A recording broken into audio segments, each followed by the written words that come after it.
So I was born in Mexico, and my parents brought me over here at the age of 2 or 3. We flew over on an airplane and overstayed our visas. So my experience with the border has been multiple trips back and forth, sometimes clandestinely, until we were old enough to get our green card.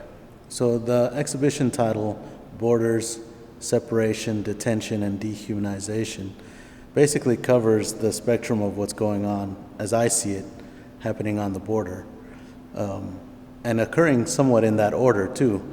People go to the border, they get separated from their families, and in the process of being detained, they get dehumanized and treated very poorly, sometimes even resulting in their death. So that situation, and having personally experienced some of that myself, motivated me to do something about it, to speak out, and to bring attention to it. Because there's a lot of people that are compassionate and caring, and this show is mostly aimed to the people who aren't.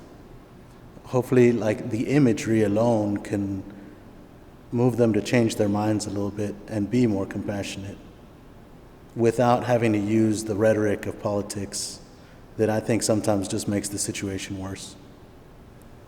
So the reason I chose to utilize drawing and painting as my medium for expression is my connection to the materials and my experience with it.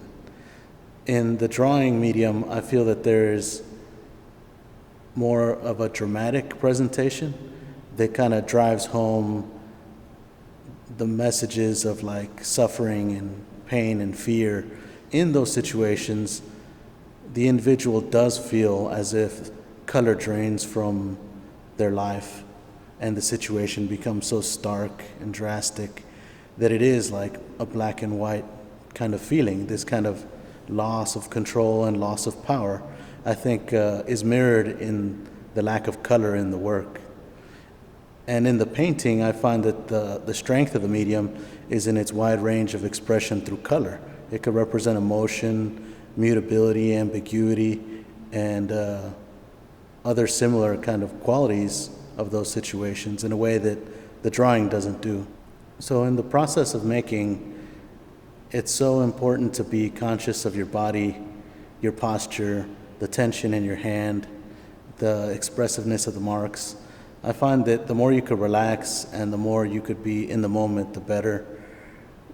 The mark making becomes more lucid. The connection between the brain and the hand starts to become more clearly seen in the work. So there really is this struggle to reach a sort of Zen state. And I think that's what painting and drawing is really all about, is maintaining this connection between yourself and the work that is mutually beneficial and somewhat of a compromise between what you want and what the materials want. I would like my work to eventually evolve or grow to expressing the concerns of migrants, migration, and their struggles on a global level, because the same thing that's happening at the southern border is being repeated all over the world in different levels and degrees.